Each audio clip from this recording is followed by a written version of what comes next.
chrono. Bonjour Charlotte. Bonjour. Alors, tu as reçu de nombreuses questions sur Twitter et aujourd'hui on est là pour donner des réponses. Mais on va commencer par toi-même. Est-ce que tu peux te présenter en quelques mots? D'accord. Je m'appelle Charlotte, j'ai 23 ans. Je suis belge et congolaise d'origine. De 43. On dit d'origine congolaise ou congolaise d'origine? Tout c'est bon. Alors, dis-nous un peu, tu fais quoi dans la vie? Actuellement, je travaille. Et dans quel secteur? Dans le digital pour un site internet. Et ça fait combien de temps que tu travailles? Donc, je travaille depuis juin 2018. Depuis juin 2018. Et l'entreprise où je travaille actuellement, j'ai commencé en mai 2019. J'imagine que c'était un contrat durée indéterminée? Oui, maintenant oui. Ok. Pourquoi as-tu pris ce job à l'origine? Pour la stabilité. Donc tu voulais être un peu stable? Oui, vu que j'avais arrêté l'école, donc... Okay. Tu as fait quoi ou tu fais quoi actuellement plutôt de ton salaire?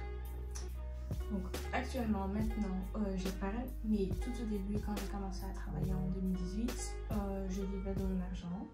Je ne gagnais pas du tout. Donc, voilà. Et actuellement, maintenant tu as économisé combien? Donc, chaque mois, je mettais 100 € de côté. Mais depuis 2020. Hein. Donc 2020, c'est-à-dire janvier. Janvier. Ok, donc c'est assez récent. Ouais. Ok, top.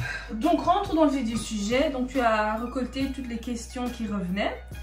On va commencer avec la première. Comment as-tu commencé ce projet? Donc moi j'ai choisi de suivre la voie des formations, m'instruire au travers des livres, internet, YouTube. Donc j'ai lu un livre, Cash Flow de Robert. Juste pour vous dire que ça m'a tellement inspirée que j'ai commencé même avant de terminer à lire le livre. Bible.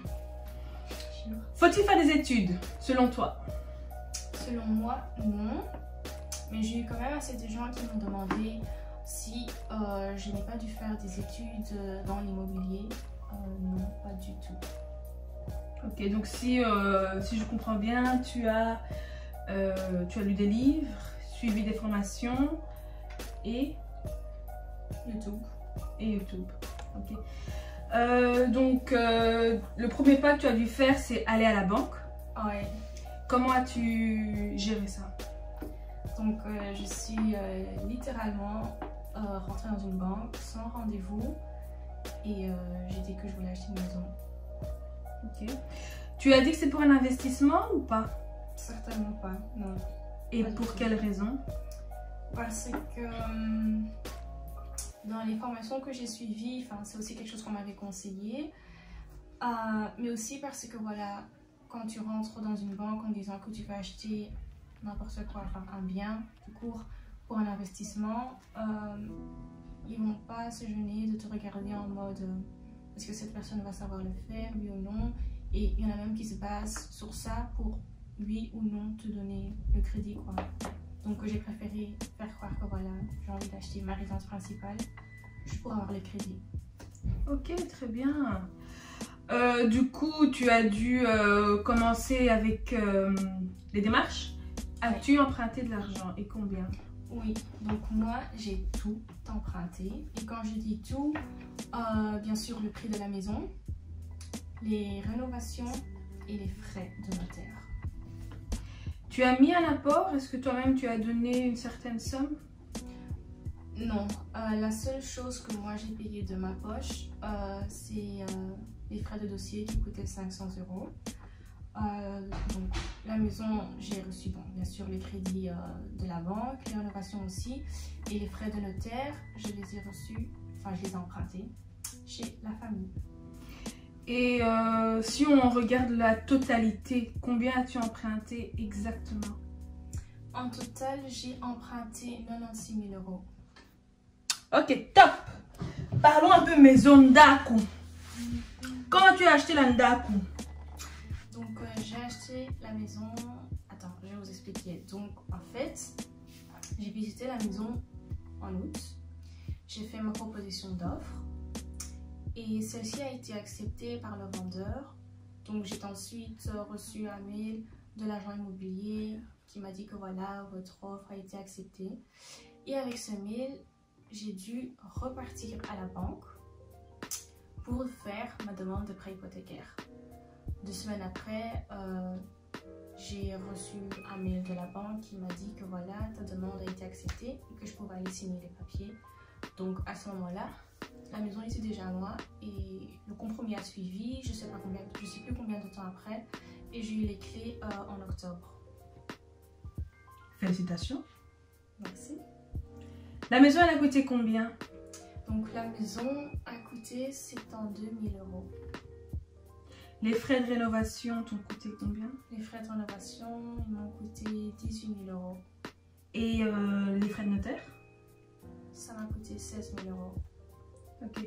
Donc en total, tu as dû emprunter 96 000 €. Ok. Tu avais déjà dit. Ah ouais. Alors, par rapport à la maison, peux-tu donner une petite description de la maison? Oui. Donc c'est une jolie petite maison de 90 mètres carrés habitable, sans compter la cour dehors.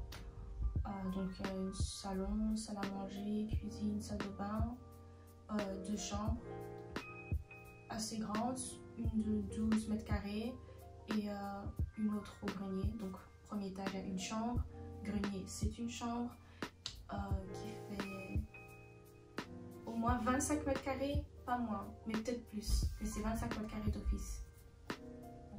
Palais, quoi. Palais.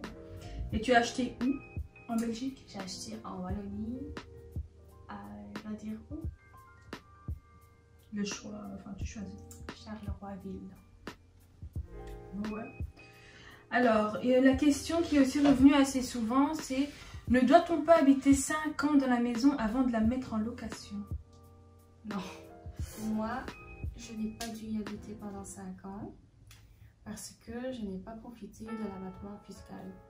L'abattement fiscal, c'est quoi? C'est une réduction que tu peux, enfin c'est optionnel, hein, que tu peux accepter et, comment dire, c'est une réduction sur une tranche d'argent du prix de ta maison. Donc en Wallonie, c'est 20 000 €. Donc moi, ma maison qui a coûté 72 000 €, sur 20 000 € des 72 000 €, je n'allais pas payer de frais de notaire ni des frais d'enregistrement. Donc j'allais que payer des frais de notaire sur 52 000 €. Ce qui allait pas faire, enfin ce qui allait faire que mes frais de notaire n'allaient pas être à 5 000 €, mais à beaucoup moins. Et quand tu profites de cette réduction-là, ben, il y a des conditions. Et une des conditions, c'est d'y vivre 5 ans dans la maison, de mettre ton adresse et encore d'autres trucs, voilà. J'ai même pas voulu savoir. Moi, j'ai refusé directement l'abattement. Donc, si vous, oui, vous prenez l'abattement, bah alors là, oui, vous allez devoir y rester habité 5 ans. Je sais pas si c'est partout comme ça, mais je pense que oui. Et puis, c'est après là, c'est après que vous allez pouvoir mettre votre maison en location. Ok, parlons un peu taxes. Combien sont les taxes? I don't know, girl. Je sais que voilà, ici en Belgique, c'est annuel. Tu payes une fois et c'est le revenu cadastral de la maison. Ok, Ruth. Alors, une petite question intime. Combien rembourses-tu ton prêt? Donc mon prêt hypothécaire, je rembourse 297 € par mois. Ok. Et ok. Ça a été dur de trouver des locataires? Non, absolument pas. C'est ce que j'appréhendais le plus, c'est qu'une fille m'a aussi fait le plus peur. Mais ça a été super facile en fait.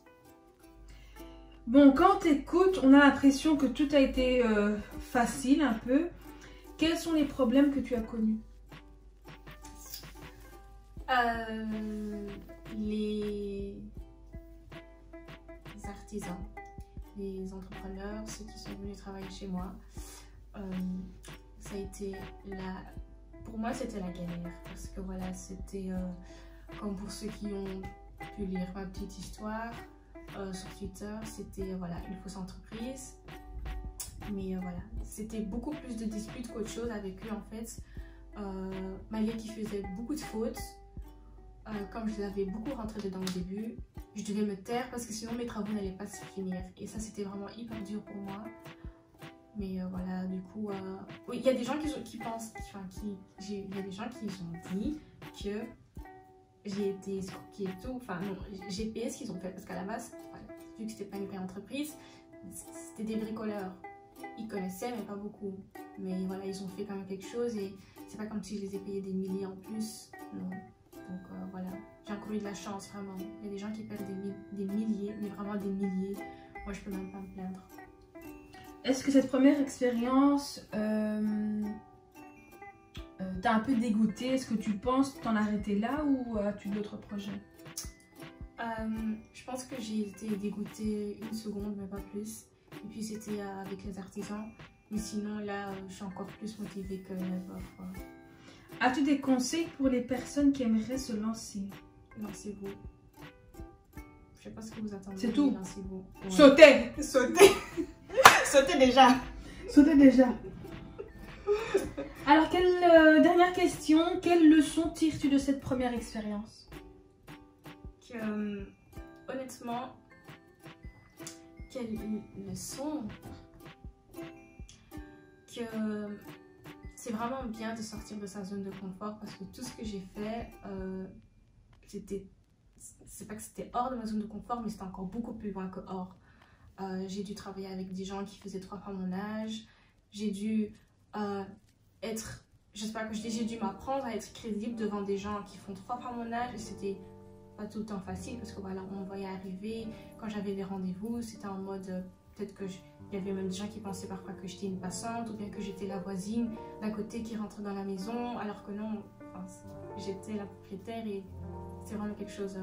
C'était marrant, hein, mais parfois je devais quand même chercher une crédibilité qui était pas dure à trouver, mais voilà, c'était un peu chiant que je vais toujours me prouver quoi. Ok Charlotte, merci. Thanks. Bye.